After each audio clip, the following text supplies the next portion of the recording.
You'd be surprised at the things you find when you go looking.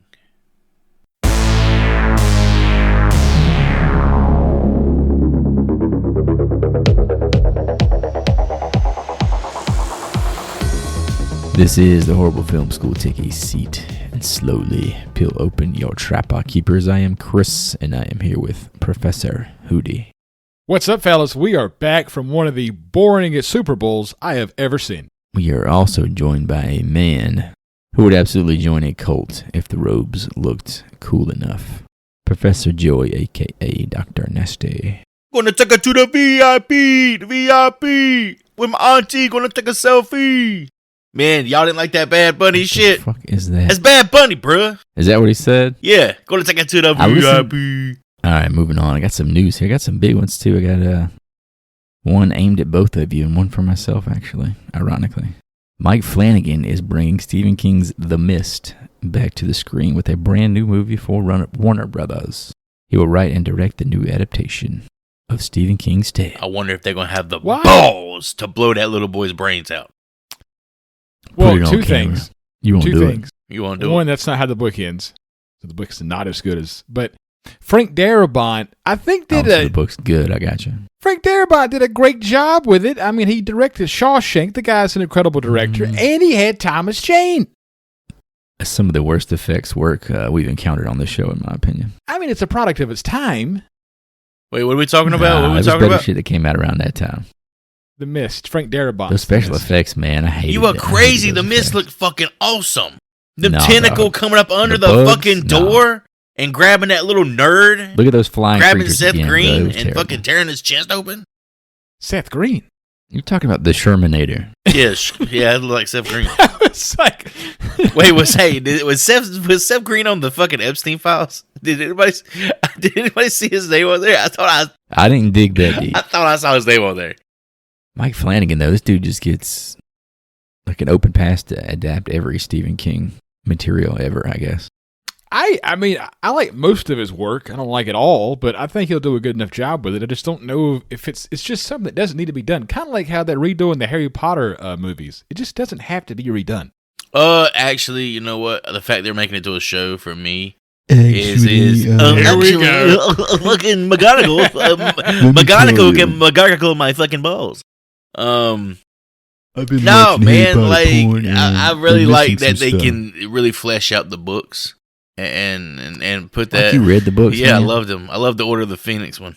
That was my favorite. Oh, Jesus. I love when you put his name in that hat. Here we go. This dude doesn't know ball. When they said, Butterbeer, I love Butterbeer. I know what Butterbeer is, motherfucker. I've been making this shit all the time at the house.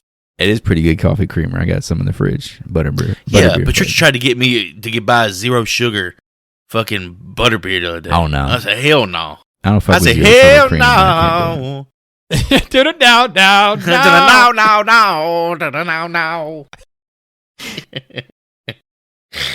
Look, she's trying to look after my figure, God bless her.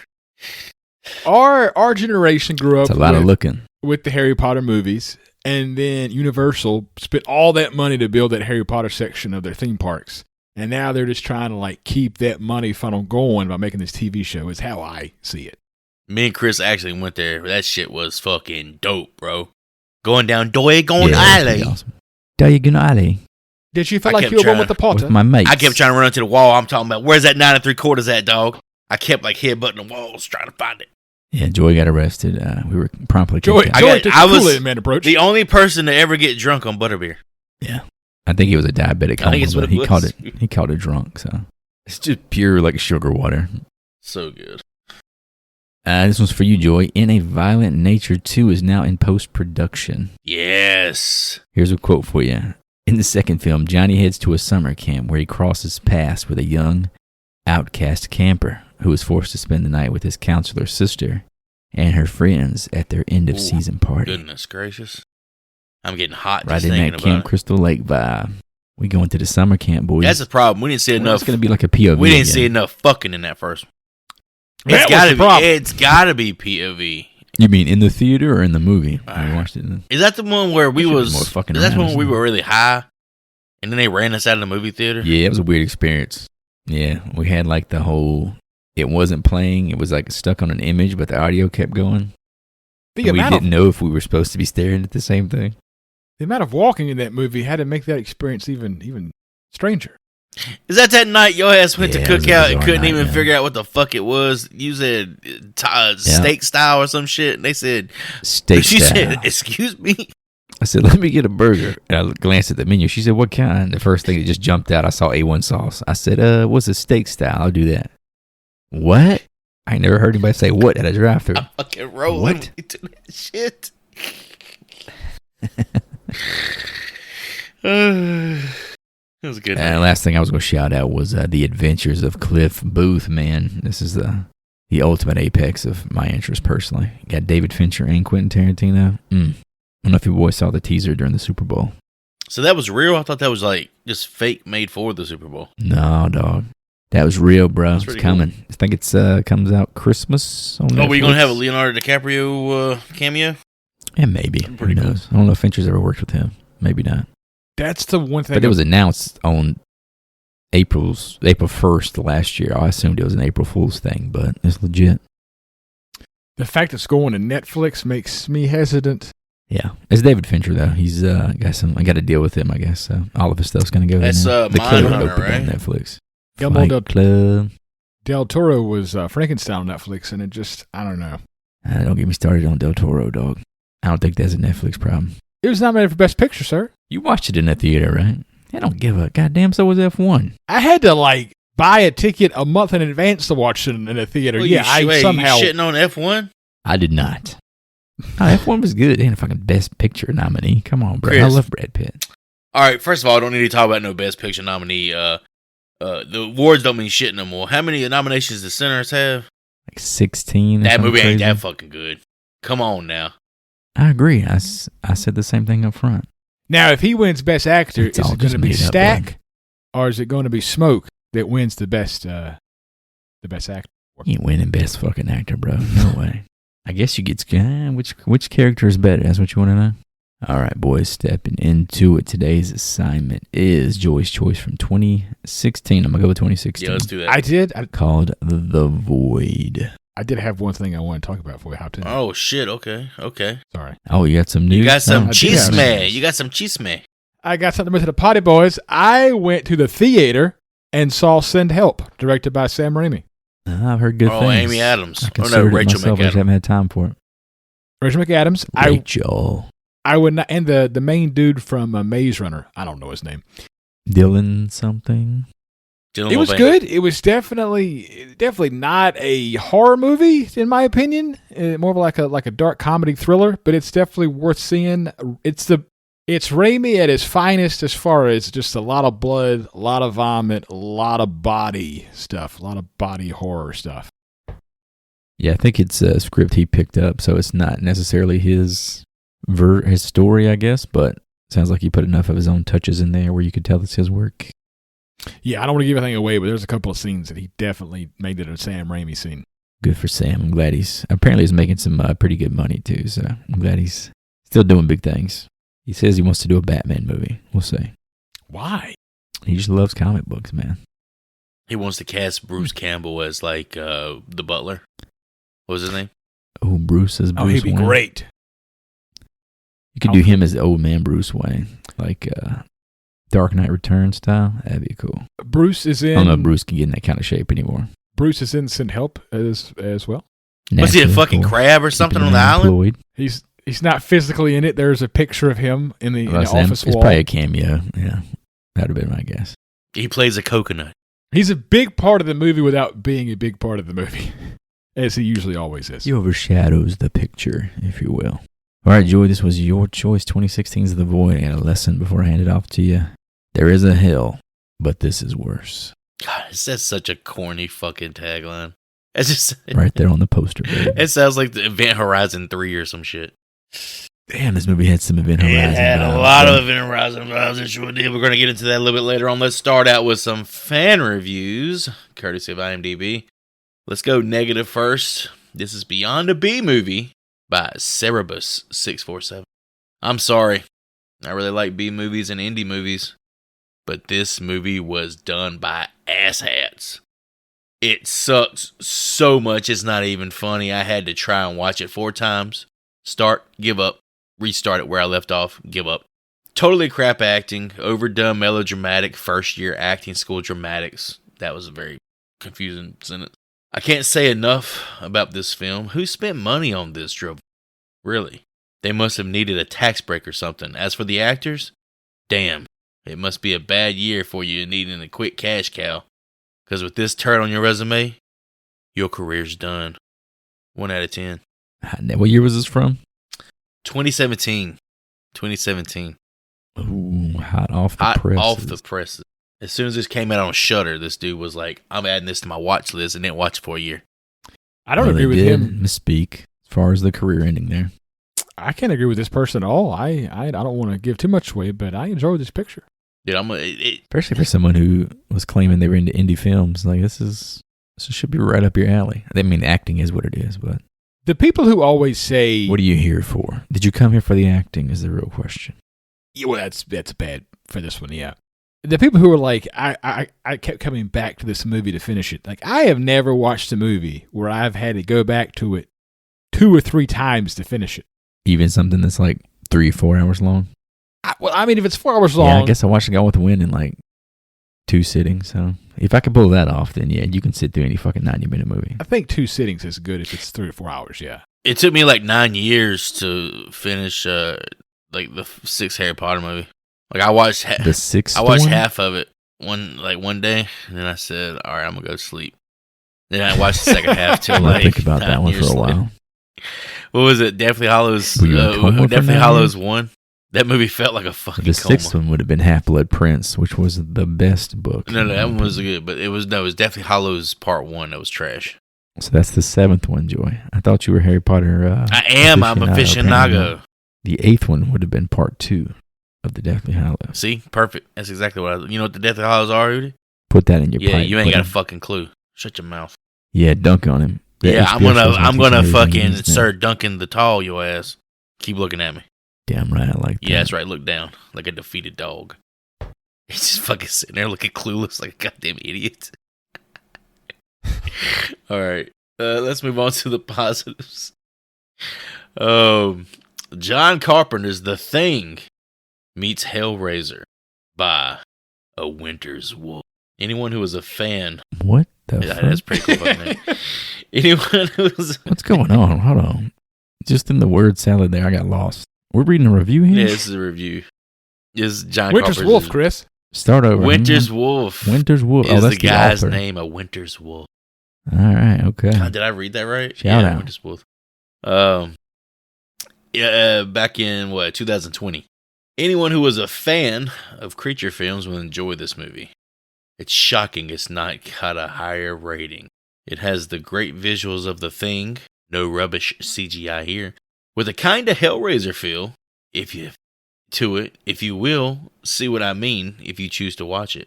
It's been on my recommended list from Prime for some time, but I kept putting off watching it due to the poor score on here, talking about IMDb. But I am glad I finally gave it a go. Anyone who enjoys the old school 80s style effects and makeup horror will like this film. Don't get me wrong, it's no John Carpenter's The Thing, but that's a masterpiece and one of a kind. But I highly recommend this film all the same. The effects are brilliant, the acting is good, the story is pretty weird, but I'm fine with that. To sum it up, ignore the rating score on here, give it a watch. Got a 9 out of 10. Where the hell was this review from? Is it from Amazon.com? IMDb. No, on IMDb, this motherfucker got him to 5.9. Oh, shit. Wow. Got some dunking on it going on. Yeah, they there. shit all over this movie. Why? I thought the most enlightening part of that whole review there was the fact that someone like uses Amazon Prime to get references for what to watch next. Man, I can't stand their platform. Yeah, and every time they say I might be interested in something, I'm like, what the I don't need you to tell me what to watch first off. Second off, these are some dog shit recommendations. Well, speaking of reception, I got the box office here. This is kind of This is hard to dredge up. Here. Yeah, some forensic accounting here. What I have written down, which may be bullshit, is a $378K profit or box office versus an $82K budget.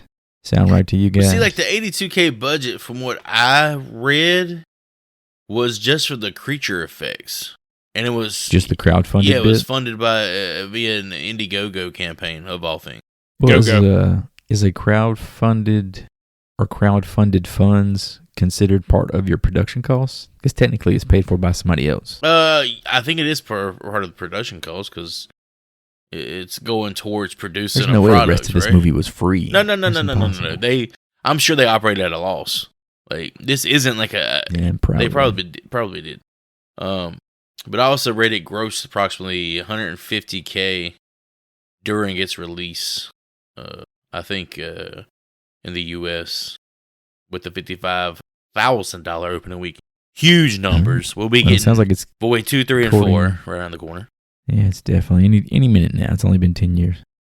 But going based on that review, I guess it's got some kind of traction in the streaming world. So that could be actually, I don't know. I know none of us really know how that adds to the money the filmmakers actually take home. But maybe it's made some money on the back end eventually. Well, I watched this for free by way of our favorite app, Tubi. Tubi.com. To be or not to be. Wasn't it? Didn't you give Joey like a whole tutorial on how to use our shared Tubi account that the podcast actually has? And I do not remember that conversation he's whatsoever. shaking his head. We have a Tubi account? This motherfucker don't remember it either. Yeah, I don't remember it either. our shared email address. The company email address can log you into Tubi. There you go. Wait, we're Oh, LLC? how about that? Hootie will just fuck up your bookmarks. Well, you know how We gotta get these tax write-offs in place, boy. Well, I was watching Tubi. I got an advertisement, and this might be an old television show, I have no idea. But Greg Nicotero is hosting a show called Guts and Glory, which is a horror-themed competition show. Oh, like Guts on Nickelodeon back in the day? Guts and Glory. God, I On love Tubi. that show. Oh my But God. you add the glory to it. I feel like if I was in the same shape I was back then, I could conquer the aggro crag. The aggro Boy, crag. round is a shape, I'll give you that, but I don't think the aggro crag was in your wheelhouse. I though. think the aggro crag couldn't contain me. I feel like if I was in my prime and y'all was in y'all's prime and we put us on the three sides of the aggro crag, y'all motherfuckers is going down. Mm. Challenge me in Oh, the yeah. legends. Definitely. Challenge Bowing me out. in the legends of the Hidden Temple, big boy. Only one of us has seen all the Joey did. seasons of Yes, Dear star Michael O'Malley, who hosted Guts, okay? I can get Michael O'Malley's good side. He's got the inside track, man. He knows his I'm shortcuts. gonna climb up in that nostril and dig through here and find the flag. Joey's gonna be holding down WASD during the entirety of What's the that? of the That physical episode ordeal. of fucking South Park, the fucking dude playing South Park. World of Warcraft. I just want to do Legends of the Hidden Temple. Why am I not going forward? That show was terrifying. Oh yeah, where they're like they show like the maze is like in multiple floors. Dude, or when whatever. They're trying to get that When damn the monkey. fucking natives would pop out and grab your They ass, jump out and get your Tom- ass. It was terrifying. I'm gonna cannibalize your shit. Yeah, it's probably very insensitive. Put that little for a modern put that audience. little 14-year-old dick on a spit. Ah, Jesus Christ! I'm bringing the buns. You bringing the dogs. You still want to go in there, Hootie? Yeah, Huh? you still I think I'm good there? now. I think I've talked me out of the show now. We watched Green Inferno together. You still want to go in there? God Almighty! Remember that dude was sitting in the corner taking that shit.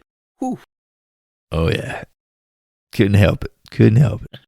There are images in that movie that still pop into my mind from time to time, and I don't. They're not invited. They just pop up. They live rent free, as they say. Good morning, Hootie. Here, you remember that guy's dick with the bug on it? All right, that's box office covered. Let's talk about the crew. We got a couple of fellers here that ran the show, Jeremy Gillespie and Stephen Kostanski. Let's talk about Jeremy first, writer / director. Funny enough, he's more known for like his work in the visual like art department and such, right? Did you guys get that from your research? Say it. Say the movie. I know they're a Canadian film duo, and they wrote and directed this too, right? They're pretty much the whole creative team. But I guess they built the script around the practical creature effects they wanted to do, and all the mythology was kind of secondary. Oh, trust me, the script. mythology was definitely secondary. We'll just make the shit up Holy after we get these cool ass shit. monsters on Let's screen. just keep making shit up over and over and over and never explain anything. But yeah, dude, Jeremy It's that loss problem. Jeremy Gillespie, he handled the visual effects of the grizzly hallucination in Mandy. Oh, shit. That's a pretty cool call out. I could see that having some similar DNA to this movie, too. Another cool Canadians, man. connection to that, he was in the art department of an Academy Award-winning Best Picture, The Shape of Water. Oh. Joy, go ahead and claim. Guillermo del Toro stand. Guillermo del Toro. Is that where she fucks a fish? You got to get over this. Yeah, she does. Get over this. People do it every day. God, It's a story. Just walk around in the ocean with your pecker, just waiting for a fish. You know, to get in. People love. I bet you that fish was like the ultimate like gangbang candidate because he's got those gills, and each one of those gills can be used for another penis. So you can get like 7 penises in that thing. I think it probably had like barbs on it, dog. That's good. That means the penises won't fall out. It's just it was a reimagining of the Beauty and the Beast story. It's the same Look at this story. motherfucker talking down to us. Yeah, but Belle didn't fuck him when he was the Beast. Bill No, I didn't mean- have sex with the beast at all. It's Disney, motherfucker. Guillermo del Toro over here trying Hopefully she to... waited You know, until he Guillermo turned del back Toro's into a fat ass is sitting down for some goddamn Chinese buffet, looks over that fucking fish in a tank, and he thinks, I want to stick my dick in that fish. How can I write a movie? Just quit How can it. I write a movie where I can fuck a fish? And it was Best Picture, so the joke's on you two. That's, you know what? That's modern. That's when it That's all modern began, Hollywood that's when for the you. downhill They out here slide started. eating children's fucking spinal cord juices and shit. Oh yeah. Oh my God, we back in the Epstein files. Let's move on here. You didn't talk about Steven. Steven might be the bigger Yeah, deal I like here, right? Steven because Steven, my man he wrote and directed Psycho Gorman. And you motherfuckers ain't watched that shit yet. Y'all need to watch that. That movie is sick. Nah, I remember it getting really hyped up back in the day. Was it 2020? Was it COVID movie? It was so good. Oh my god. I watched it. I enjoyed it for what it was. Yeah, I was getting like Toxic Avenger vibes, which isn't necessarily my forte. I was getting Power Ranger vibes, and that's definitely Yeah, I want like Okay. I Well, want fuck an me. extended universe of Ivan this shit because Ooze. it introduces so many like side characters who are inconsequential to the overall plot, but they seem like it would be such a cool thing to see their universe and how like they all battle each other. But you don't. Oh, and he does So you're telling me this guy has a tendency to just throw random shit on the screen, but you like that for Psycho Gorman, but not for this. Yeah. There's two different vibes. Gotcha. They do the Ninja Turtle thing where they put on a hat and a pair of sunglasses, and nobody can tell that they're a turtle. Is this Humphrey Bogart? Is this Raphael? I can't really tell the difference. Wait, did you say Power Rangers or Ninja Turtles? Woody, I'm walking here. Well, the movie has some Power Ranger vibes, but remember in Psycho Gorman, he puts on like a cowboy hat. They do the and a pair of Ninja Turtle sunglasses. like disguise Yeah. thing. Okay, yeah. like a normal person. Classic. I took note that Steven was also the director of a movie we're not too far off from covering here, boys, called Leprechaun Returns. Is that a hornswoggle? God damn it, I knew he was going to say that. I have no idea. You're the only person here who knows what a fucking hornswaggle is. See, I think these two guys like That's the non-Warwick Davis. I think one. they started working together through Guillermo del Toro because he also they actually Warwick Davis? no motherfucker Steven and Jeremy because he also worked on Crimson Peak, and then they worked on a couple of the It Chapter 1 and 2 movies. Apparently, they worked on those movies together as well. But for me, outside of Psycho Gorman, like the coolest drop here is Steven actually did the prosthetic makeup effects for In a Violent Nature. Oh, damn, that's shocking. Considering at that point he's, I wouldn't say a prominent director, but he's a director in his own right and he's still doing effects work. Yeah, that's pretty cool. Like, hey, isn't it? That's I wonder if pretty he did cool. the hook scene. The hook scene still stands with me as like one of the best kills I've ever seen.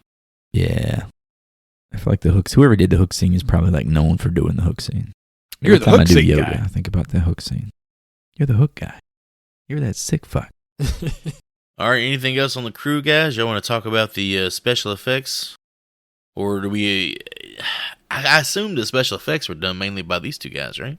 Or their team, Yeah, that's the anyway. impression I got. Yeah. Yeah, I think they pulled a lot of people from like their buddies from other work that they'd done and kind of got the movie made that way. All right, let's hop down to some production notes. I'm gonna let one of you guys take over here. I don't think this is gonna be a very long conversation. I got a handful. I'll hit you with probably the most obvious one. The creature effects were crowdfunded on Indiegogo and raised about $82K, while the film's funding was done through traditional channels, quote unquote, by the production company. I feel like if I knew about this crowdfunded, I would have contributed something. You would have thrown I some would have bones thrown at some this? bones at this. Just because it's like, I would have done it, but I'd be like, can you put my likeness like hanging off of somebody's rib cage or something, you know, when you have like these big mind-melded creatures? Give me some kind you of talking shout-out about from the like people who Freddy can. Krueger style? Yeah, Oh, like that'd put be my fucking face cool. on like Freddy's stomach and be like, Because everybody would know that was you in that scene. pause it. See that generic white guy with no hair? That's clearly me. I paid for that. $20, man. That's what it get you. We kind of talked about this already, but more specifically, Gillespie. Is it J or Gillespie? He's Gillespie. Canadian, so I I wasn't must sure. say Gillespie. Just because of in the That sounds like heat of the Southeastern. night. Exactly. That's a very southeastern way to say it. So I'm going to go with Gillespie, Chief Gillespie. He served as assistant art director and Kostanski as special makeup effects artist on the film Suicide Squad, which led to members of that special effects team joining them to work on The Void. They pretty much poached them from like set. Like, hey, you want to come work on our movie, our little side project between takes here for James Gunn's Suicide Squad? That's pretty cool. Yeah, I thought that was pretty wild. Or hold up, that's not James Gunn's. That's not the Suicide Squad. This would be the Joker. You're talking about Jared Leto? Suicide Squad. Oh, you don't I'm like no Is that Zack beef? Snyder? I'm lost in the notes. Oh, you here. don't want no beef? You don't want none of this beef. Look at this. I've Hunka.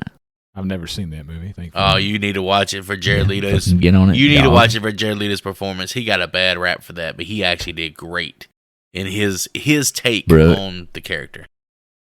This is how I highlight it. The last 3 people to play the Joker, 2 of them won Oscars for it. Jared Leto did. Yeah, that. but Jared Leto dealt a bad hand. They said, "Give me your best gangster version of the Joker." Yeah, isn't that a great idea, man? Sorry. Motherfucker was mailing people dead rats and used condoms and shit to his like, because he was trying to like method. He was Yeah. doing this method Apparently acting Will shit. Smith was offended by it. He mailed Will Smith Yeah, a Will pair of Smith his said he like sent him, underwear or used some condoms shit. in the mail. What? Like to Will Smith's house? Yeah, like the actor, he was trying to like get in his head, like I'm the Joker, I do crazy shit. That's I gotta weird. give me one Oh, of there's these. a bunch of condoms in my This mailbox. motherfucker got the condom in his mailbox. He said, "Oh, I gotta get me one of these." Damn, Jared. That's big as a motherfucker, ain't it? What did Jada Pinkett say, though, Josh? Shit, He said, damn. Jada fucking smacked that motherfucker. Keep those condoms out of my mailbox. Who mailed these to you? I got a few more here. Gillespie later said that The Void was a difficult production. Every single thing was the biggest challenge. It was a soul-crushing nightmare. Everyone was pushed to the limit on this movie. It's shot in That's one what happens when you're not location. getting paid, man. I know, but you know they weren't paid a lot. It was probably like everything they got, we saw. You know, I doubt there was anything on the cutting room floor. Oh. Last thing I have here, this is I don't know how to say the name of towns in Canada. So this was filmed in Salt, whatever STE period means, Marie. Spell it one more time. I don't know what that means. STE period. I don't know what that means as far as a town's Yep. name. I guess it's a Canadian thing. Salt STE Marie at the former location of Sir James Dunn Collegiate and Saint Vocational Marie, School. bro. School. Saint? You think it's Saint? Yeah. There's no E in Saint. Yes, there is. It's French, dipshit. Yeah, fuck me right. The school was demolished in 2016. What the fuck is he laughing about? Joey had his damn eyes closed like he was beautiful minded over there just while he was spelling. He was going through a Rolodex. You noticed? Joey ate you poontang fucking notice one that shit time. too? Fucking. Joey ate some poontang one Oh, time look at and him. thinks he's Canadian. Look at it. He's all locked in over there. I'm going to Google this. Google.ca, though. None of that .com shit. Oh, I was right. It was Saint Marie, you fucking dummy. Okay, fuck me. The day I speak French will be the day this podcast ends. Oh, goodness. Because I'm moving to France, boys. Oui. Only French I knew was fries and that skunk from Looney Tunes. Pepe Le Pew. He's canceled. He's not a thing anymore. Wait, what? You can't forget the toast. Pepe Le Pew got canceled because he's a rapist. Whoa, He's trying to rape the holy cat, shit. remember? You don't remember this? He's trying to force himself on the cat for the whole duration of the show. That's what Look, it if is. she didn't really want it, he would have got the vibe, you know. I think we've talked about this no, before. Dog. No. Pretty sure it's already You been can't covered say on- that. on Quit this licking your show. lips, you fucking weirdo. But yeah, that's all I got for notes. Bare bones here. Well, you took the majority of what I had as well. Glad I took my time on these notes. Thank you, Chris. I'm glad I spent hours upon hours. The other thing I don't think you touched was this film was originally going to be shot in an actual abandoned hospital, but the abandoned hospital that was scouted to be used proved to be unsafe to shoot in. I say that because we could have had a Session 9 tie-in, but like a Hellraiser version. Billy didn't give a shit how unsafe it was. Billy silly. Yeah, I have absolutely nothing left. You guys covered every single thing I was going to say. Marvelous research done by everybody. Who do I go to for a fucking raise around here? That be premium, here I come. I mean, my one critique is that the hospital they use is very, I don't know, cookie cutter, bland, boring. Well, it looks like a high school. Well, it was actually a school, a vocational school. Well, yeah. I mean, yeah. He literally looks like a high school. It doesn't look like a hospital. Like the front door being like all glass. Like no hospital has this like lobby with a glass door. Oh, yeah, like the waiting room. The whole waiting room is a weird setup. I was like, damn, like I've grown up in like a not heavily populated area. Even our damn hospitals don't look this fucking backwoods. Anything else to add, fellas, or shall we jump in? Let's hop into the void. Let's fill that void, boys. The void. Let's plug those holes. The void. Let's just keep the going. void. The void. Avoid. Let's the get void. our fingers in there. Okay. What the fuck are you doing, Beverly? This isn't my face. What? Bev. No, don't do that. Bev! Put the scissors down. Look at me! The void opens with chaos at a remote farmhouse as a man we will come to know as James flees into the nearby forest while two armed men wound his would-be partner, a nameless woman. As she struggles to move on the ground, the vicious pair loom over her, dousing her in petrol, and soon after, burn her alive as a figure shrouded in white watches on from the shadows. That's it, Petrol? boys. That's right, boys. We're back to the long-winded fucking reviews, baby. Is this some Canadian Yeah, shit? Who wrote Petrol, this, man. They're in fucking Canada. I understand. Nah, bro. We're reading this in America. Read that in English. In American English. S-T-E, what's that, state? What's that, sweet? Doused her in gasoline and burned her God, that alive. sounds like a country song, don't it? Doused her in gasoline, burned her alive. Yeah, fucking Ed Gein wrote a country song, I guess. This opening is like a damn sledgehammer, dog. I enjoyed it. It got the party going. It was fucking brutal, comes man. in I was like, hot. whoa. I popped this bad boy on. I'm like, all right, let me get a feel for it before I sit down and pop open the notes. I hadn't taken any notes at that point. I said, hot damn, I got to get the notepad out. I always wait for the first thing to pop before I take a note. I say, shit. That felt like the end of a movie. Here's the thing. They did all that shit, then they turned to the KKK member. I know what was going on. I said, the Klan's in fucking Canada now. Klan in the front. Let me I will say, a little peek behind the curtain for the podcast. We all three kind of share notes on certain things. And one of you had sent that these two guys were named, I don't know if the name y'all even said, but in the IMDb credits, the older gentleman is named the father, and the younger gentleman is named the son. But they're not related. Yeah, you get... That's how it is in the credits. I'll tell you. It's very much vibes, bro. Because I think even Wikipedia specifically calls this guy the father/Vincent. I think we hear his name at one point, maybe. I know we hear the other guy's name. Like, it says Simon, but I swear he called him Sean.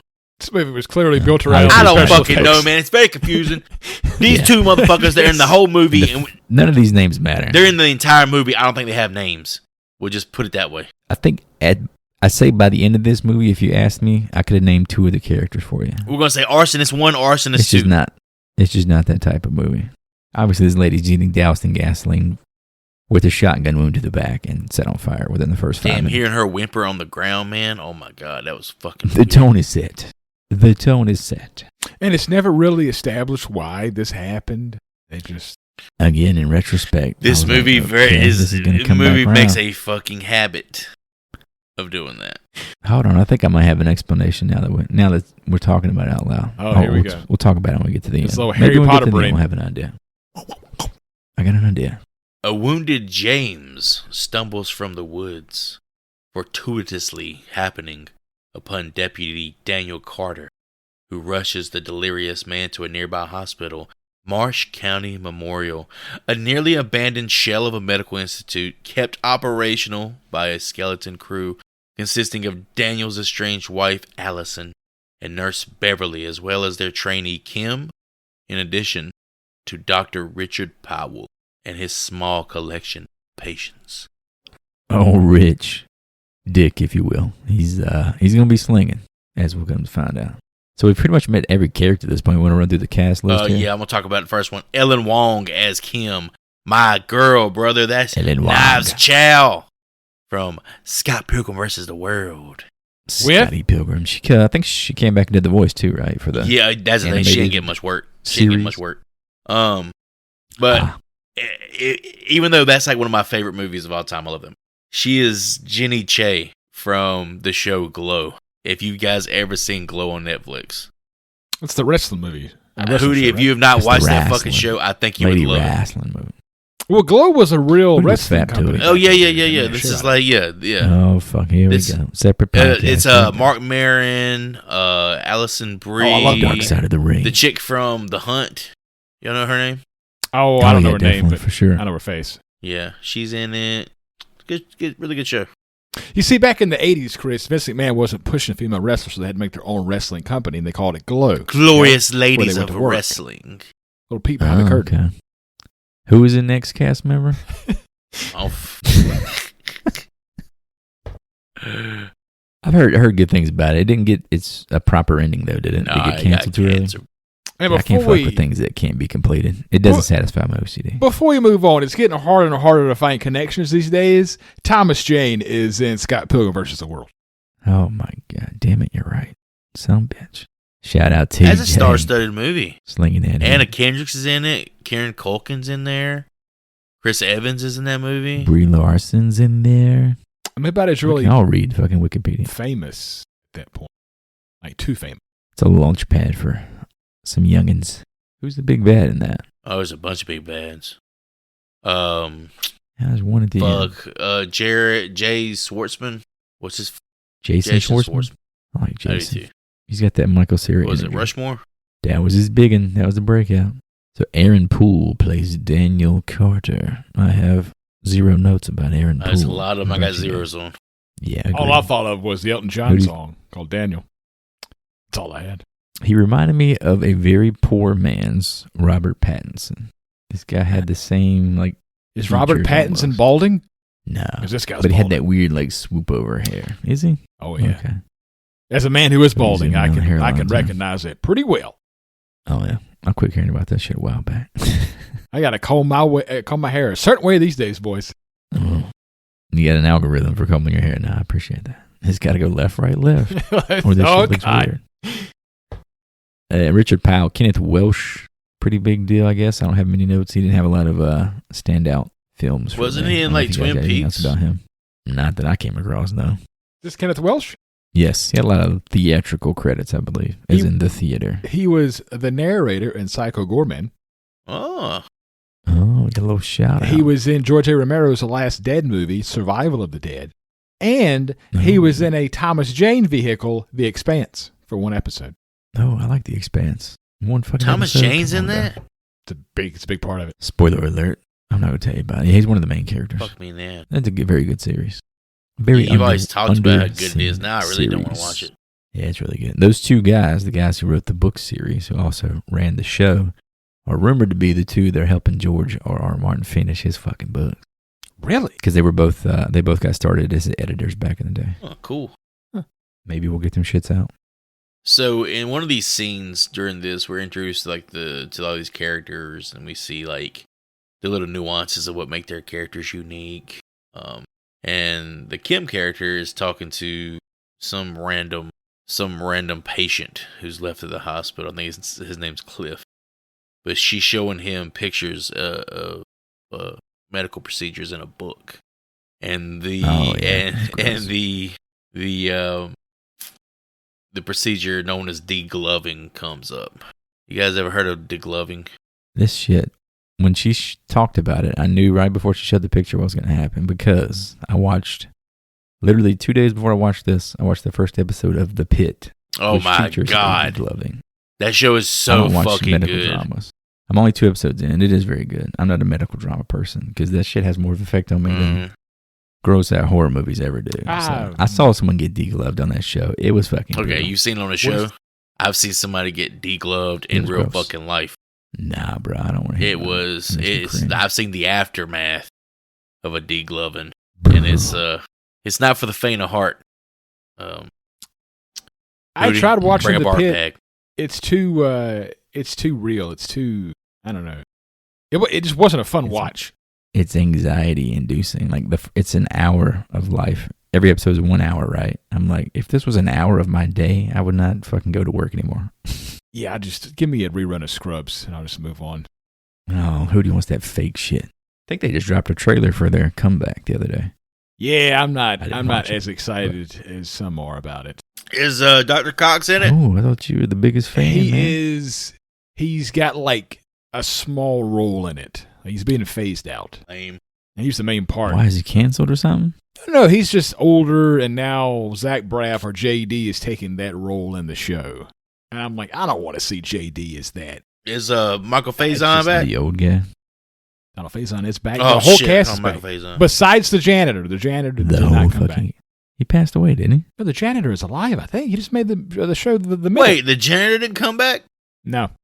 He was I'm a pretty pretty sure that big. dude He was a passed pretty away, dog. big part of the show. The janitor's fantastic. Why didn't they bring him back? They said he might come back if it gets to season 2. Wow, bull fucking shit. Fuck this show.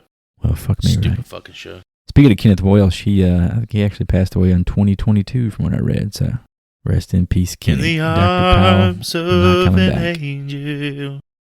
We talked about this guy, the father, who was played by someone called Daniel Fathers. I thought that was kind of funny. He Just was right there in the name. He was This in dude was a dick, man. House of Dragon.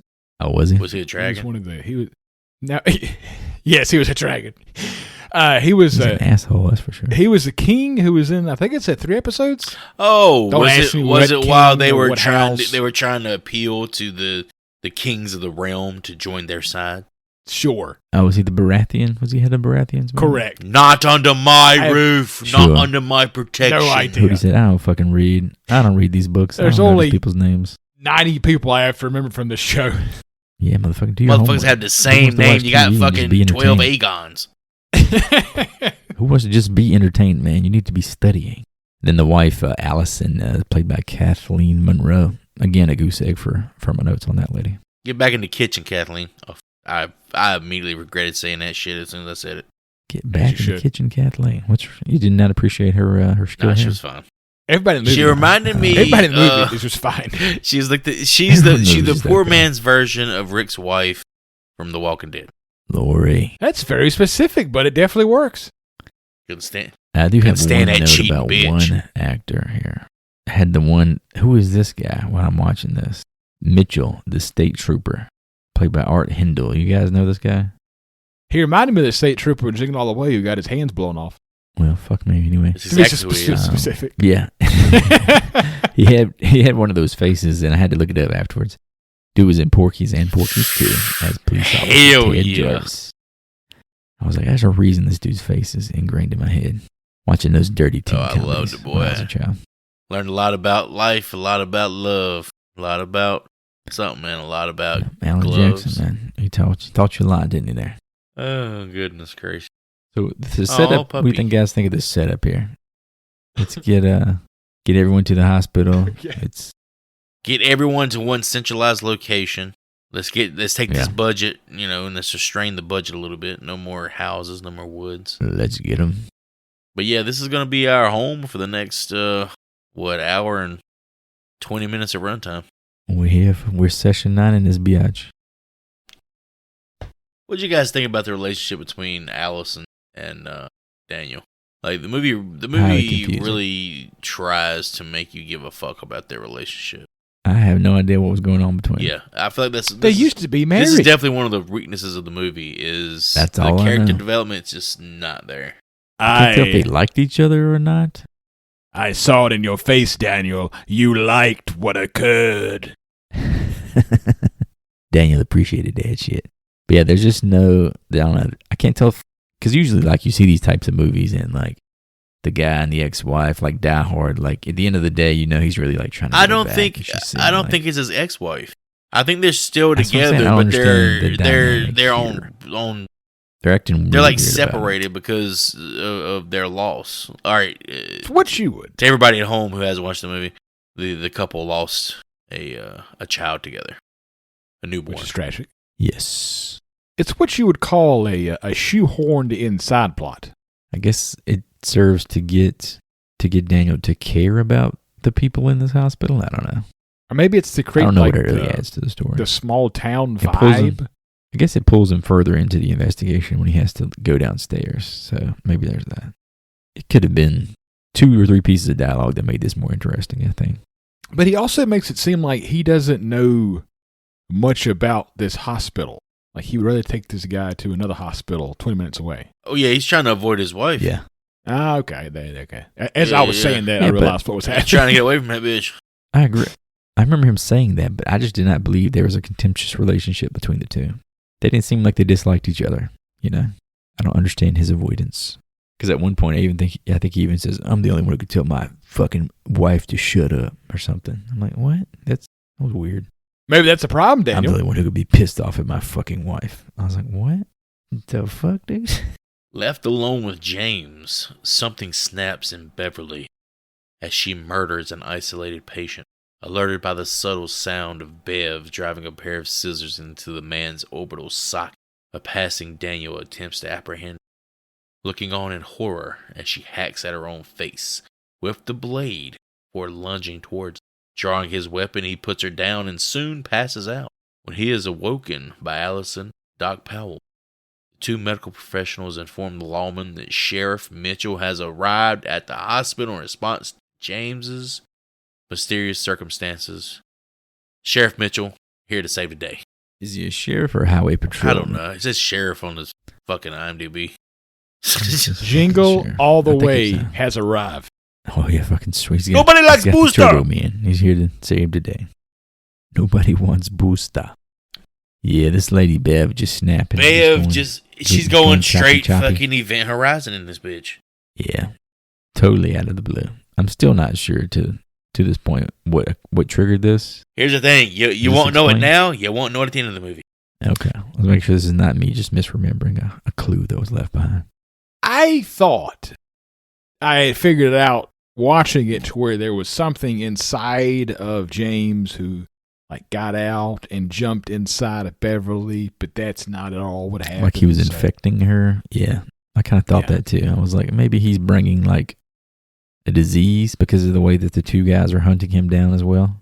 Like they were trying to destroy. Now I'm confusing myself even more the more I talk about it out loud. There. So So, I'm gonna talk stop. yourself into it. So yeah, she goes pretty ape shit on that face. This had a crazies vibe to me, like when the guy's dragging the pitchfork through the room. I don't know why they got that vibe. Nastiness. I guess the crazies had a lot of like hospitalization stuff too. A lot of medical tents and whatnot. Well, we could try to contain it. Yeah. What do you guys think about the effects work here? Very subtle, but very effective. Like it went over the top. Her face wasn't fucking peeling off like somebody took a bunch of pizza cheese and just like run it over her face.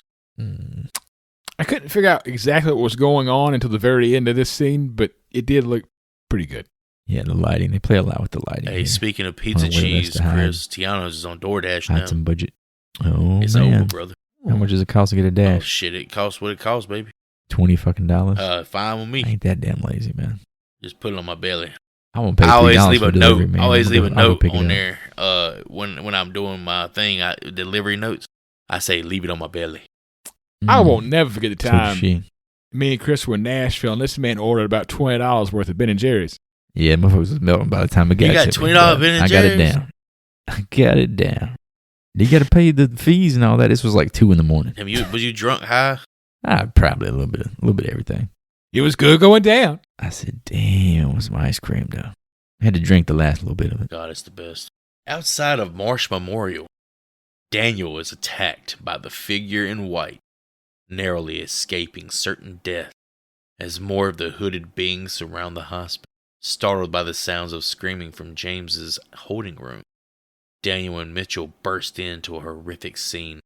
The reanimated corpse, Bev, mutated beyond all recognition, attempting to attack the subdued man. Breaking him free, the trio trapped the creature in the room, while the arsonist from earlier barged into the hospital in an attempt to kill James. Armed with a scalpel, James holds a pregnant patient, Maggie, hostage, and stabs Dr. Powell in the neck, killing him for being knocked out cold by Maggie's grandfather. Lost in the midst of the chaos, Mitchell is taken off guard, drug off by the now escaped tentacle abomination to his certain demise. Poor Mitchell, gone too soon. This was like the only effect where it was like super fucking choppy. It showed like the tentacles flapping behind him, and then it cut, and he's like laying on the ground already. The movie, I want the old man to take a bump. The SFX. However, they tend to do a lot of cuts and cutaways from the actual creatures, I guess, to not really put them as out there in the open so you can see this kind of like, if it's got any like jankiness to it. Creatures still look good. Yeah, you don't want to see some of these things in motion. It kind of destroys that illusion, you know. Considering they made this with like what, $80,000. I don't know what it was, but I really enjoyed the father and the son chopping this tentacle monster to pieces with the strobe lights going. I was like, this is awesome. Oh yeah, that was pretty gnarly when they were going X-Man on that thing. Like, and it's a long scene. Like they just start chopping. Yeah, I don't know if Joyce touched on it yet. You just got through Trooper Mitchell getting pulled away. Yeah, he right? just got fucking drugged, dog. I thought that's the same. I thought it's the same scene. Yeah. Well, it's a continuation when they pursue her and take her out of the picture. So yeah, they storm the hospital. They want to kill James. For who knows? Retrospect, Who knows? Still don't know why. They just think he's evil, I guess. Well, I think they say at one point that there's like a bloodbath residence, or Mitchell says that somewhere up the road where he came from, there's a residence where there's like tons of bodies. Yeah. And the kid here, we hadn't mentioned it yet, but he has his throat. He has cut, COPD. So he can't speak. You know, fucking COPD. He's got a throat injury. I don't like this. So, and then I think the dad, the father, whatever you want to refer to this guy as, says that his whole family was slaughtered. So maybe it's a revenge thing at this point.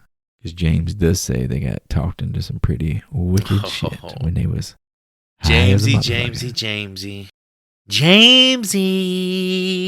Money. The answer to all your questions is money. Pursuing the creature, the unlikely allies take down the monster with axes and formulate a plan to arm themselves further with Daniel's cruiser-bound shotgun, as well as a supply run with Allie after Daniel's return. Ever the independent woman, Allie can't be bothered to wait for the deputy and is soon missing. Women, am I right? Along with the elder outsider, Danny treks through the hospital in search for his woman, only to discover that Dr. Powell is very much still alive and holding his wife captive. Yeah, the axe work was pretty gnarly. And it just kept going. At first, they were kind of losing me, but the axe work, yeah, that scene kind of pulled me back in. I thought Ryan Reynolds, eat your heart out, buddy. Snap, snap, baby. So at this point, you had, obviously, The Thing referenced in the trailer when we watched this bad boy. Could you feel it at this point? Like, how far are we tipping our cap to the Thing? I guess in terms of the look, the isolated location of the monster, but the plot has nothing to fucking do with it. But it's an isolated location. There's some outside force, alien, if you will. The survivors don't trust each other. I mean, the influences are definitely there. It's in his bones, I think, deeper than you want to give it credit for here. Johnny Carpenter, all over this thing. I even enjoyed the father becomes a little bit of the voice of reason, but nobody listens to them, obviously. But it's because he's a fucking asshole. Most everything he's saying is correct. What does he call the teenage girl? The teenage slut. Well, I don't know if I was referencing that, but his ways of working around these monsters is pretty spot on. I got a note here. It says, Axe dad is a dick, .. The teenage slut, ? That's what he calls her.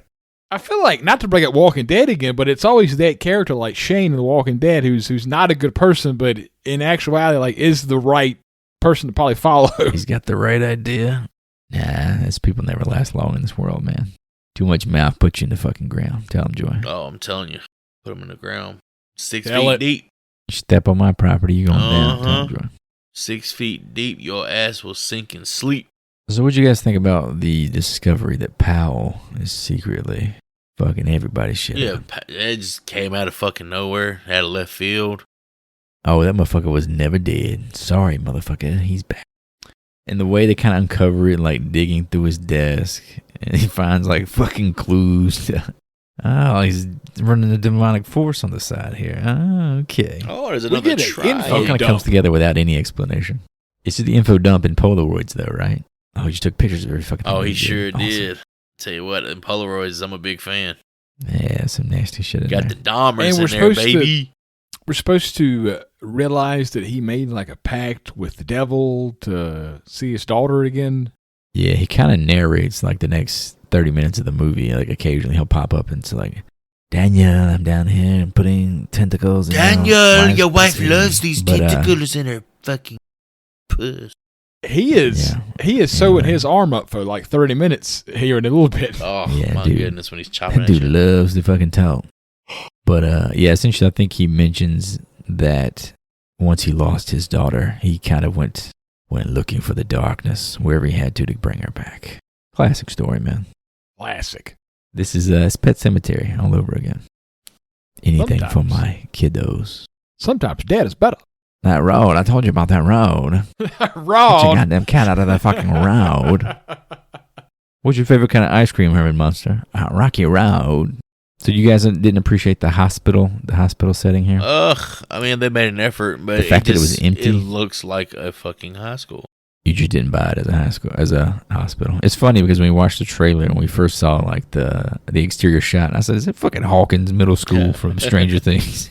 It kind of gave me that vibe immediately. I couldn't Especially get hospital past, horror is generally pretty interesting. I couldn't get past that front door. It just seemed too unbelievable. That front door, y'all just the believability just cut off immediately for y'all. Right at the I front guess door. I just let it wash over, man. There's something about a hospital at night in the dark. It just seems like a really creepy place to be. It's got to be up there. It's like, I don't know, wandering around a psych ward at night, like Session 9. It's like, even if there's nothing there, it's got to be like a disturbing place to be with that type of setup. Well, I mean, this hospital with like 5 people working in it, yeah, that is terrifying. Exactly. You don't want to be there even if the lights were on, I'd be scared to be in this fucking place. You turn the lights off, tell me there's some dude in the basement sucking the devil's dick ready to kill everybody upstairs. Powell, stop I doing want to that. go home. I want to go home. The devil's into tentacle porn, and so am I. God damn, Richard, you're really confessing everything here. Richard, I just have some medication, man. I can be in and out quick. I can see like the father, I don't know what we're calling him, the guy with the shotgun, the axe dad, the dickhead, flipping through the Polaroids, and he gets the one, like, God damn, I'll keep that one, just slips that in the pocket. Shit, she got that thing all the way in there. And his son who can't talk gives him the side eye. Come on. Dad, let me get one of those. Daniel and the arsonist duo question James about what's happening.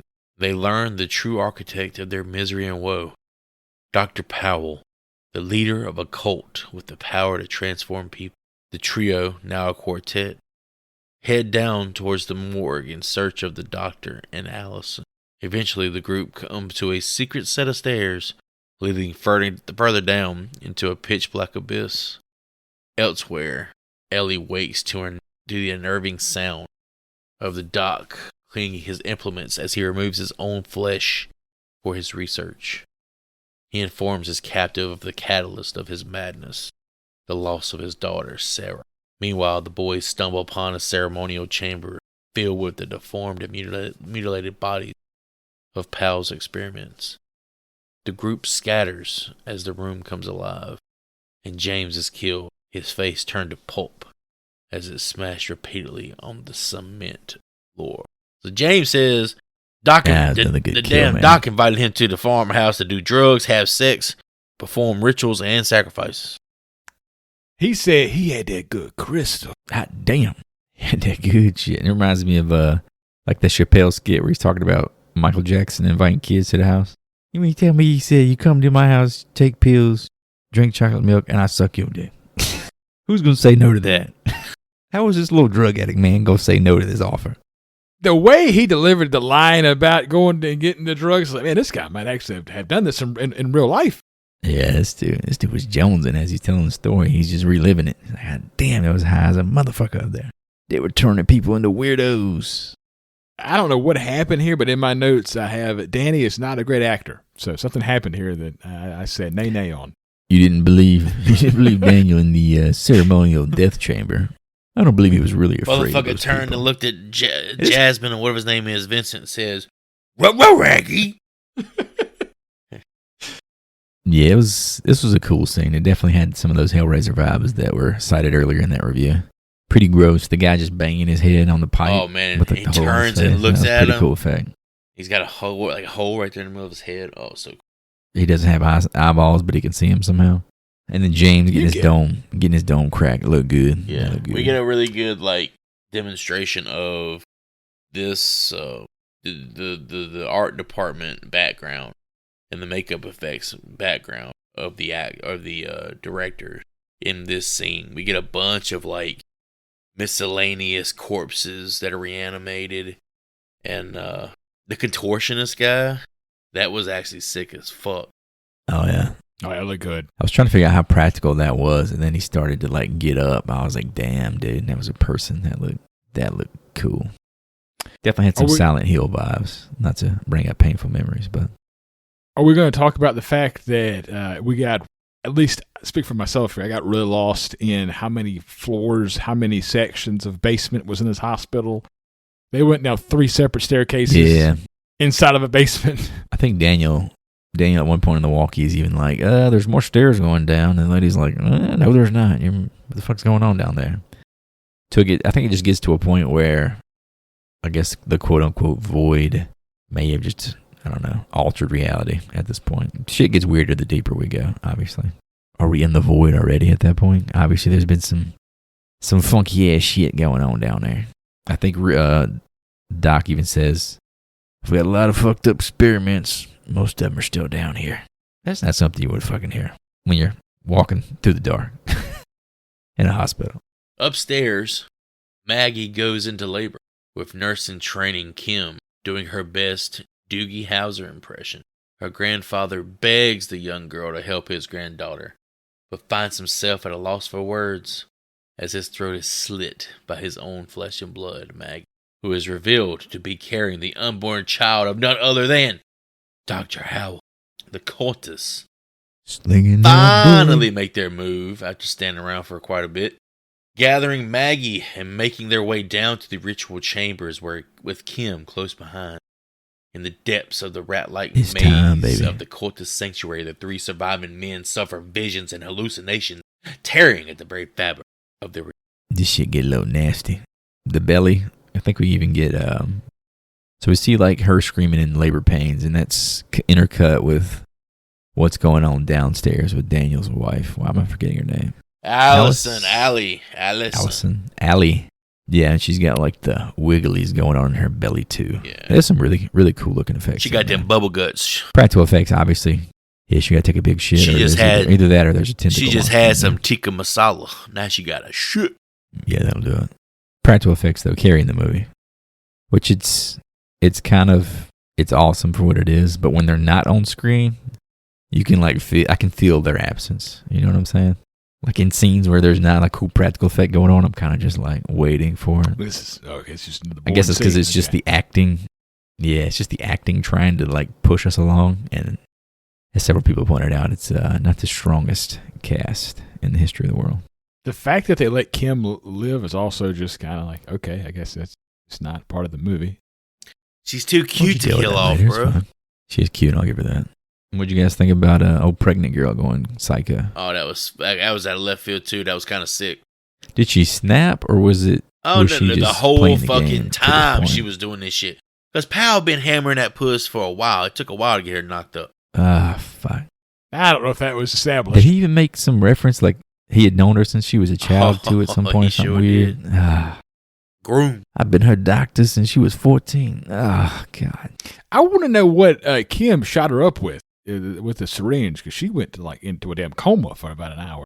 Yeah, that's what I was wondering if whatever that combination of drugs plus whatever's going on downstairs, the cult moving in, if it just triggered something in her head like fucking Jason Bourne, or if because there's no way she was. I don't know. I just don't buy that she was that demented by choice. The dick couldn't have been that good. So you say that thing it had to was been 80 years old with some saggy ass balls. saying it was a poor casting. Maybe, or again, maybe it's just mythology that is made up. I feel like as a cult leader, he's probably got some damn some swag. Well, he's got to have some charisma, right? He's got the Charlie Manson going. I did enjoy him talking. I'll get some of this Charlie. He had a cool voice. I'll give him that. Overcoming his disorientation, Dan finds his wife strapped to an operating table, with something growing within her womb. As he grasps her hand, Hal's voice pierces the peaceful. It reveals the reality and horror of what lies before him.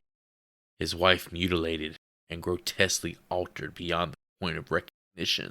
Fighting back against the vision's insistence that he stay enjoying, he slaughters whatever it is that lays before him on the operating, freeing his wife from the hell she was to. Yeah, this was brutal too. I was not expecting him to get down there and her to be the mind flayer. Yeah, literally tentacles hanging all over this lady. Jesus Christ, bro. What was and he happening saw it too. here? At first, I know they were doing.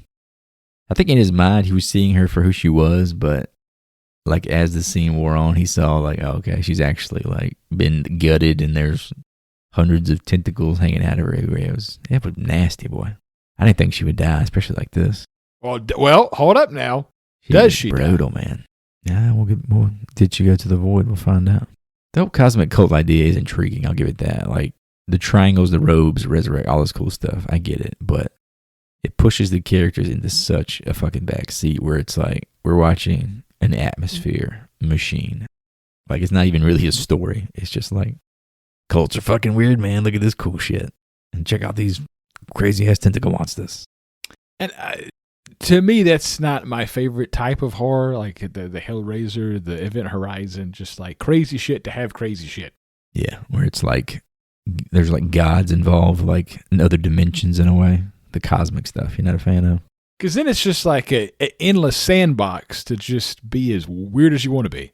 Right, yeah, there's literally infinite options of where you could go next. But as she was laying on that table, and we saw her guts rumbling and shit, and Daniel standing there, Doc's in his ear. I just wanted him to be she's ovulating, Kevin. Oh shit! Just to see what would happen. I'm about to pollinate, boy. Just do a little Al Pacino voiceover on the re-edit and see what happens. Daniel's gonna be huh? Okay. Taste, but don't swallow. Swallow, but don't come. I don't remember anything about swallowing cum in that movie, but have we made it to Pal walking out in his new form yet? No, we got ways. He's hitting Daniel with the whisper in the ear. He's whispering in the ear. Right now, he's just a disembodied voice. Okay. He's just sitting in the darkness talking about his plans. Talking about, I could eat a Daniel. Motherfucker, I could eat a peach for hours. What are you talking about? Peach. I could eat a peach for hours. I didn't understand why he kept letting Daniel live. Yeah, it's very strange, right? Other than the fact that he he's hits him with main the proposition character. here, right? What does he say? He hits him with the proposition here of if you do this, we can bring your child back. Blah blah blah. So maybe he plays some kind of part in the cosmic recipe for whatever. Well, man, as we'll find out, we really don't know what the fuck Powell was up to at the end of the day. I'm not really sure, but maybe whatever is going on between Daniel and his wife could make that bigger, better. I don't know. He doesn't need them for what we see on screen, but it seems like he had more plans that he just never gets close to attempting. Following the call of Powell's voice, Daniel finds himself in a room for a giant glowing symbol. Before he can begin to make sense of his situation, he is stabbed behind by a cultist dagger wielded by the deranged Maggie. Ritual reaches its climax. Maggie gives birth, witness of the cultists. Inside of the giant triangular gateway open for the now fully transformed Powell, unleashing the monstrous reincarnation of Powell's lost Sarah. Vincent?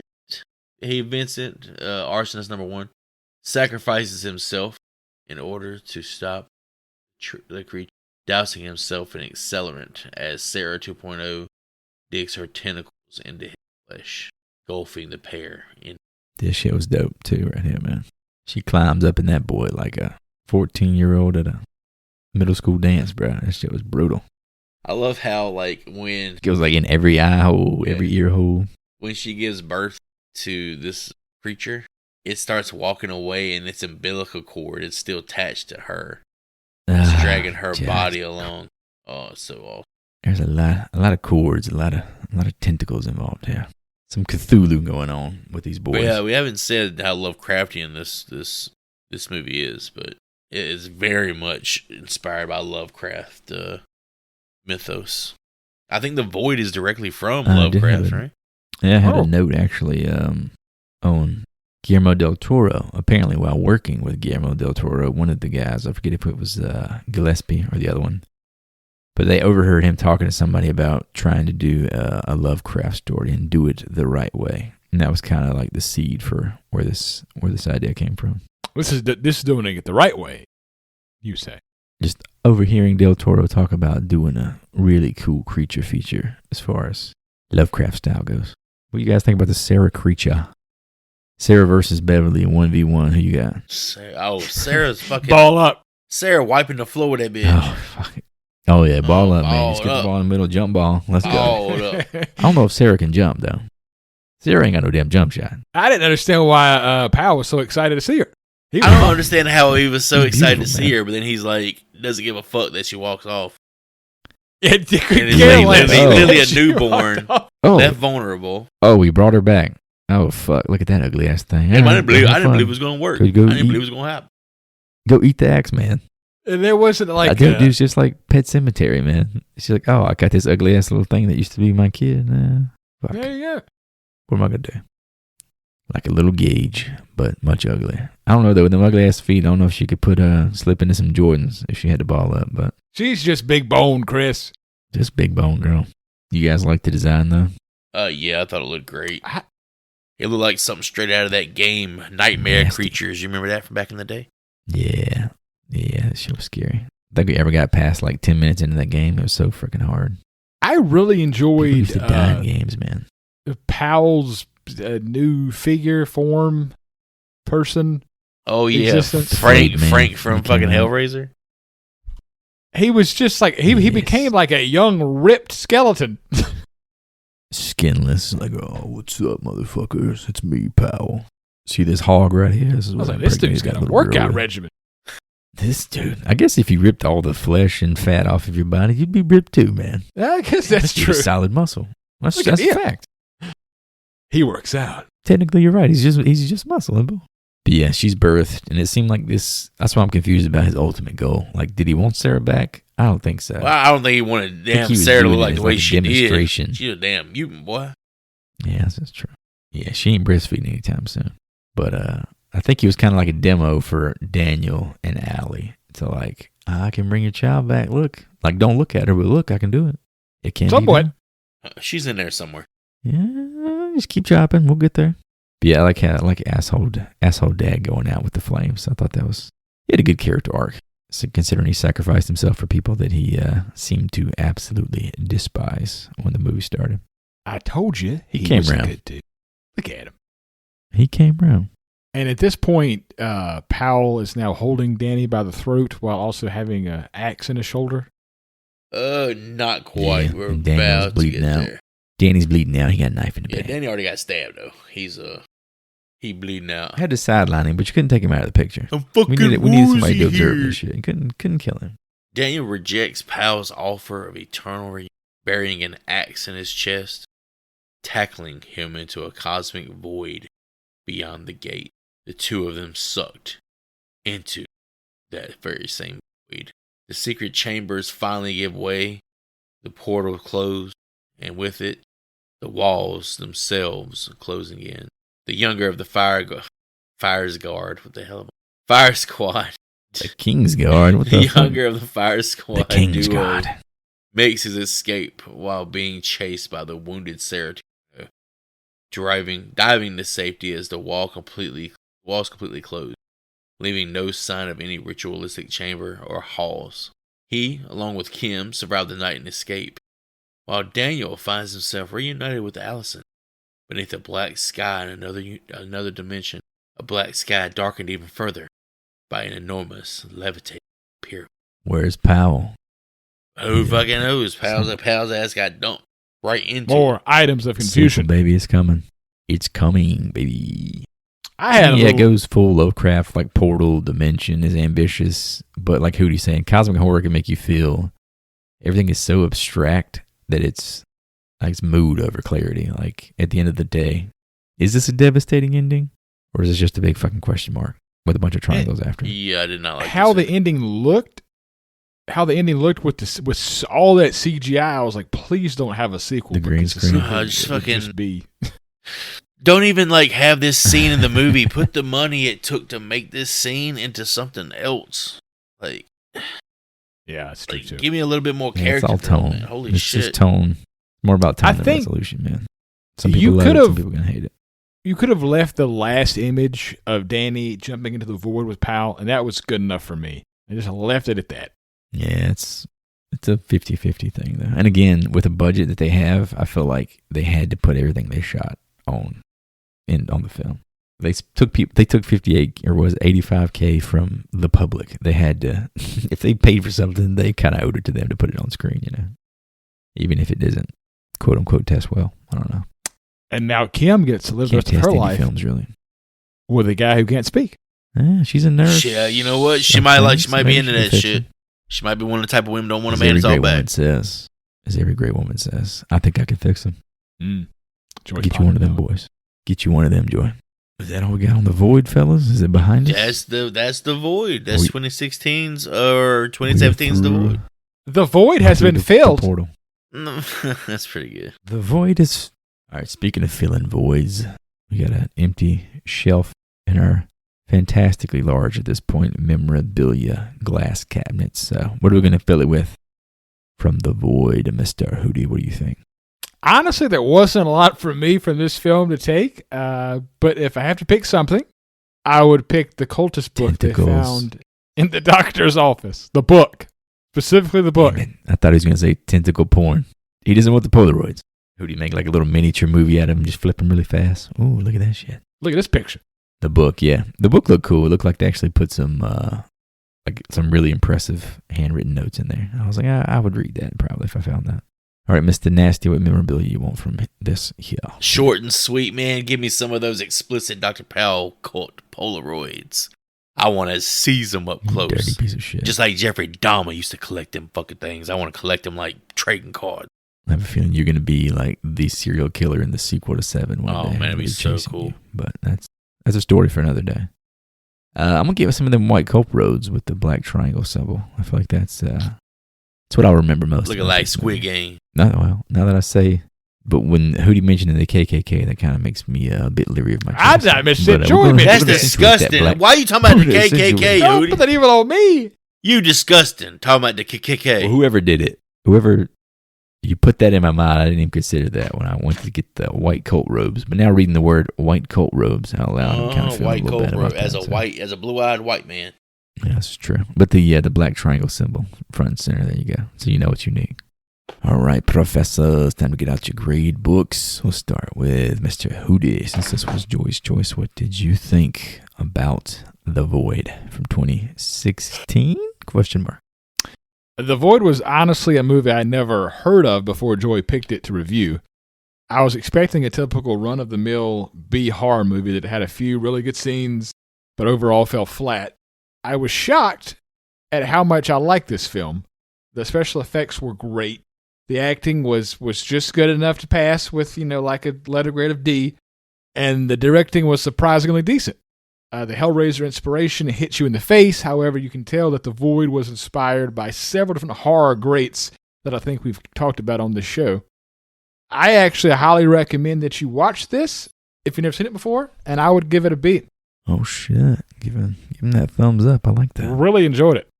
All right, I'll pop in here. For me, The Void obviously is a love letter to 80s cosmic horror with that modern independent grit, which definitely tickles my sensibilities. The practical effects are outstanding, the atmosphere is oppressive, and the synth score just feels cozy. Characters could use more dimension. Obviously, we've shown over to this point. The mythology occasionally feels half-baked, but as a practical effect showcase and a Carpenter homage, I respect the balls it took to slap those hallowed words, "The Thing," on the trailer for this one. Mr. Kostanski and Mr. Gillespie, our northern friends, earn a B- for shooting their shot and some pretty dope monster craftsmanship. All right, Joy, your choice. Take it away, man. All right, it's always going to be a treat to watch anything that's considered like a throwback to 80s body horror. Practical effects like this in the late 2010s is quite a novelty and appreciated highly by myself as well as my co-host. I'm sure your frequent listener of the show knows how often we harp on our love for SFX, and the Void doesn't disappoint in that regard, outpunching the constraints of budget. The movie has excellent pacing, ramping up fast and keeping the watcher engaged. Now, with that said, there wasn't a single character aside from my girl Kim that I really liked or cared for. Flat, one-note characters. Not in the performances themselves, solid, but in the written characters and what the actors are given to work with. My biggest complaint about the movie is there's just so much thrown at you, pretty much constantly, as the audience, that leaves you clueless about what the hell is going on. Ambiguity can be fun in smaller doses, creating worthwhile discussion and thought, but this movie is chock full of it to an annoying degree, and there is almost nothing we learn as the watcher that ties things together. And the ending is a prime example. Like, what's up with the fucking pyramids? Why does Powell just allow his reborn daughter to be attacked after such an ordeal to bring her back? How is Allison still alive after being hacked to pieces with an axe? With that said, though, if you can suspend disbelief and give the movie a chance as it is, and just, sit back and enjoy it, there's something here to enjoy. It's weird. I can't quite give the movie a B, but it's better than a C. So I'm actually going to give my first ever C+. Oh. Huh? He finally understands the system. He did like it. What a fucking cuck. I had to fucking C do for it. Cuck. I couldn't give it a B. I couldn't do that. Joy, just sit in your chair. Me and Hootie will take care of it from here, man. Sit in that chair. We'll take care of it. Welcome to our team. It's my town. Where I was born, where I was raised. Well, Oh shit. I can say in retrospect, I appreciate the introduction to something I have literally never heard of, because that is often a rare case for me, being the film nerd of the group usually. So, appreciate that. You're welcome. Well, alrighty. Since this was Joey's choice, we, as in Hootie and I, were allowed to take a guess at that Rotten Tomatoes audience score. In order to determine what we watch next, we had to be within 5 points. Hootie said this would sit at a 60%. I said a 75%. You want to change your score, Hootie? Probably. No, he's sitting at 60. The actual audience score for The Void is a 40%. Oh, Rotten poopy Tomatoes. doody, stinky oopy. I don't understand the reviews for this movie. All three of us are in the minority here, man. Are we just in the bag? Have we convinced ourselves that... I think we've delusional, or become is the it critics. Now we're lame. We're not the audience anymore. Or maybe we've seen so much goofy shit that we can appreciate. Because the critic score something is like high on this movie. It's like in the 70s, right? Yeah, critics was decent, but according to that IMDb score cited earlier, fans or audience members in general are just bleh. In our defense, We'll blame Amazon for overexposing people to this, probably. People who wouldn't want to watch something like this. In our defense, we did just come off of Jason Takes Manhattan, which, Yeah, fair enough. Funny you say that, because while we lost this game and will be sent to the random wheel of punishment, we have a very busy March coming up, beginning with a little day called Friday the 13th in March. So, whoa. Our next film shall be Jason Goes to Hell, the final Oh, Friday man. from 1993. Love it or hate it. Wow. Okay. It's right here in our face. It's about to get wild. You want to see something new? You want to said, see "Oh, I thought I something? got Yeah, I this thought I figured got out." Jason. I got the J man Be figured out. fucking I ready. know exactly what about to happen. He about to chop up some titties. Jason, He love that water. He love that water. Jason ain't got nothing on me. He can hold his breath for like hours. He can walk under or that years, water. Decades, I don't Yeah, he know. loved walking under that water. He He can jog. motherfucker underwater. walked across 2 state lines in that water. He broke jurisdiction in that motherfucking water. Know how to drive a boat. We're going to grab a trailer to watch on YouTube. You can watch along with us on our YouTube. Yeah, we'll catch the trailer there. You can watch along with us. Otherwise, we'll be back with you in a few short moments.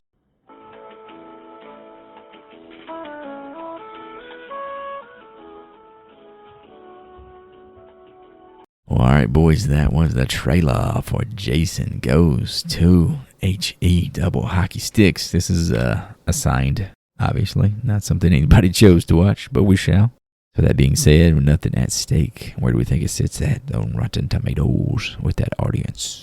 Man, let me put that shit at a 35. Joey, you said the trailer was 110, The bro. trailer's 110, but the movie's like a 35. Probably less than. I think I've seen parts of this movie. I know everybody hates on this film, so I'm going to say 20%. I have very strong nostalgic memories of this one. Just to be contrarian, I'm going to say 45%, baby. Ooh. I'm ready to go. I got a Robert Englund cameo on the way. I'm ready for it. Well, alrighty, folks, with all that behind us, thank you for listening. Check out horriblefilmschool.com. You can get links to all the episodes, our social channels, and our merch store. Of course, if you don't feel like spending any cash, you can support us for free in the 3 easiest ways possible. Rate, review, and subscribe. If you're feeling truly generous, send us something tough enough to cut through the thickest of umbilical cords. As for me, I'm sending love and support to women carrying the interdimensional seed of an undead octogenarian doctor. Good luck, girl. As always, if you're hearing our voices, spread the love, spread the campaign that is the Horrible Film School. And with that, I get to go watch yet another Jason Voorhees film. And I'm out.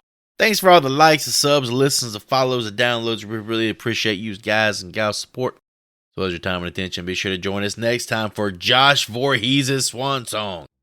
In 1993's Jason Goes to Hell, the final Friday. Last suspension.